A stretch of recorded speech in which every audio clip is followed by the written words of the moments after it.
Pourquoi est-ce que tu n'arrives pas à trouver ton alternance? Pourquoi c'est si difficile de trouver une alternance?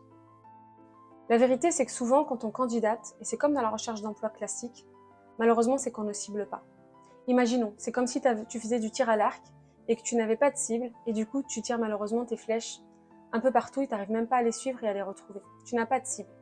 Donc la réalité, c'est que souvent, il faut d'abord cibler. Au lieu de postuler à tout, il faut vraiment se concentrer sur un domaine qui nous plaît. Donc moi, les conseils que je vais te donner là, tu peux prendre des notes, c'est vraiment de cibler des choses qui t'intéressent. Soit des produits, pas d'abord des entreprises, des produits, des technologies, des innovations, des domaines en fait où quand tu vois des choses sur l'actualité ou des amis qui t'en parlent, tu te dis waouh. Parce que ça veut dire que c'est des endroits et des domaines qui te plaisent vraiment et où tu vas avoir une motivation qui va se sentir, je peux te promettre, quand tu vas écrire ta lettre de motivation. Donc c'est déjà de cibler 3 à 5 domaines qui te plaisent, ou donc innovation technologique ou produits.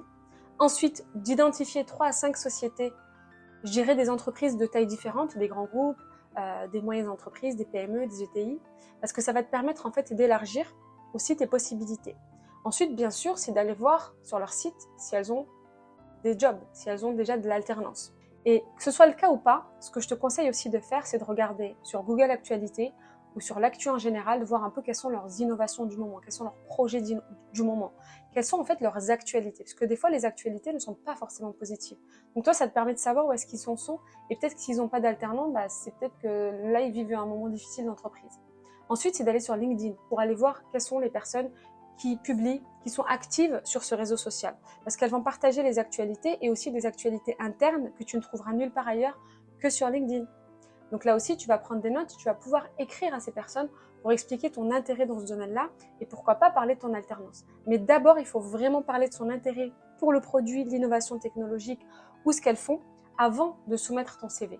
Ça, c'est un élément super important. Et ça va te permettre aussi d'élargir ton réseau dans des domaines qui te plaisent.